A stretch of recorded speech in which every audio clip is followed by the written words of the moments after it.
नमस्कार दोस्तों, स्वागत है आपका अपने चैनल धार्मिक ज्ञान 01 में। आपसे से रिक्वेस्ट है कि वीडियो को अंत तक देखें, स्किप बिल्कुल भी ना करें।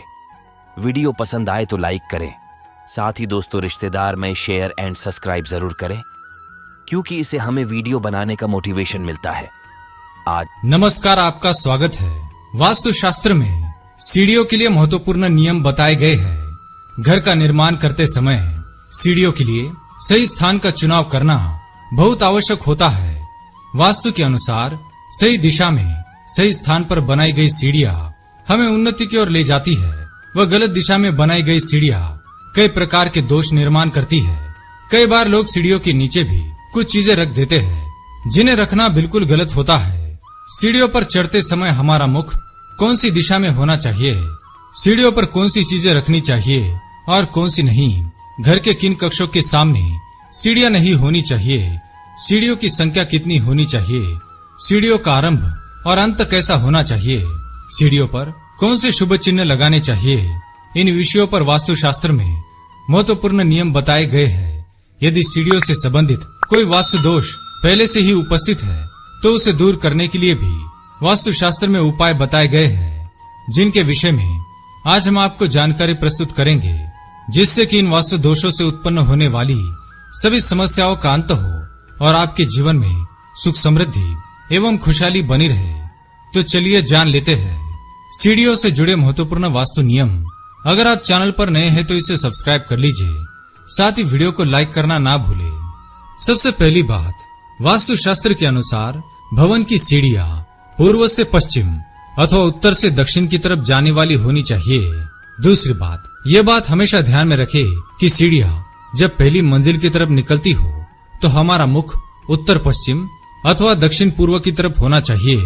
सीढ़ियों के लिए भवन के पश्चिम, दक्षिण अथवा नैऋत्य का क्षेत्र सबसे उपयुक्त होता है। इन दिशाओं में सीढ़ियां बनाने पर यह अत्यंत शुभ और मंगलकारी होता है।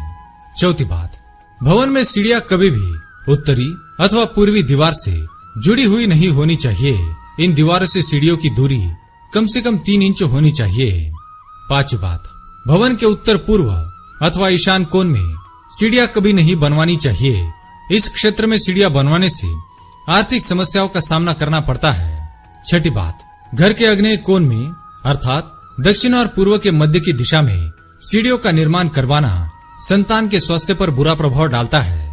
सातवीं बात, सीढ़ियों के आरंभ और अंत में द्वार अवश्य ही बनवाना चाहिए। सीढ़ियों का द्वार पूर्व या दक्षिण दिशा में ही होना चाहिए। आठवीं बात, एक सीढ़ी से दूसरी सीढ़ी के मध्य लगभग 9 इंच का अंतर होना आवश्यक है। इससे अधिक अंतर ठीक नहीं होता है। यदि सीढ़ी के मध्य का अंतर 9 इंच का हो तो एक सीढ़ी की चौड़ाई 11 इंच की होनी चाहिए। इस प्रकार 2 इंच के अंतर से चौड़ाई और ऊंचाई का अनुपात रखना चाहिए। 9वीं बात, सीढ़ियां सदैव ही विषम संख्या में बनवानी चाहिए। संख्या इस प्रकार से हो कि उसे 3 से भाग दे तो 2 शेष रहे, जैसे 5, 11, 17, 29 इत्यादि। सीढ़ियों की संख्या के अंत में 0 का होना वर्जित है, जैसे 10, 20, 30, 40 आदि सीढ़ियां नहीं होनी चाहिए। 10वीं बात, सीढ़ियों की दोनों तरफ रेलिंग अवश्य ही बनानी चाहिए। कुछ लोग सीढ़ियों के नीचे जूते चप्पल रखने के लिए रैक अथवा अलमारी बना लेते हैं, जबकि यह ठीक नहीं है। सीढ़ियों के नीचे का स्थान सदैव खुला रहना चाहिए। इससे घर के बच्चों को उच्च शिक्षा ग्रहण करने में सहयोग प्राप्त होता है। 11वीं बात, पूजा घर, रसोई घर और स्टोर रूम इत्यादि में सीढ़ियां नहीं बनवानी चाहिए। सीढ़ियों के नीचे किसी भी प्रकार का कोई निर्माण नहीं बनवाना चाहिए, यहाँ तक कि शौचालय भी नहीं बनवाना चाहिए। लेकिन यदि अनिवार्य है तो सीढ़ियों के नीचे स्नान गृह बनवाया जा सकता है। यदि घर बनवाते समय सीढ़ियों से संबंधित कोई वास्तुदोष रह गया हो तो उस स्थान पर बारिश का पानी मिट्टी के कलश में भरकर और उस कलश को ढक्कन लगाकर सीढ़ियों के नीचे रख देना चाहिए। ऐसा करने से सीढ़ियों से संबंधित वास्तुदोष दूर हो जाएंगे। यदि किसी पुराने भवन में सीढ़ियां गलत दिशा में बनी हो और इस वास्तु दोष को समाप्त करने के लिए दक्षिण पश्चिम दिशा में एक कमरे का निर्माण करना चाहिए। प्रवेश द्वार के सामने, घर के मध्य में अथवा घर में प्रवेश करते ही एकदम ऊपर जाती हुई सीढ़ियां नहीं दिखाई देनी चाहिए, अन्यथा घर में आते ही तनाव की संभावना बनी रहती है। सीढ़ियों से जुड़े वास्तु दोषों को कम करने के लिए सीढ़ियों पर सुगंधित फूलों के हरे भरे पौधे अवश्य रखने चाहिए। इससे सीढ़ियों से जुड़े कई प्रकार के वास्तु दोष कम हो जाते हैं। तो इस प्रकार से हमें सीढ़ियां बनाते समय वास्तुशास्त्र के नियमों का पालन अवश्य करना चाहिए।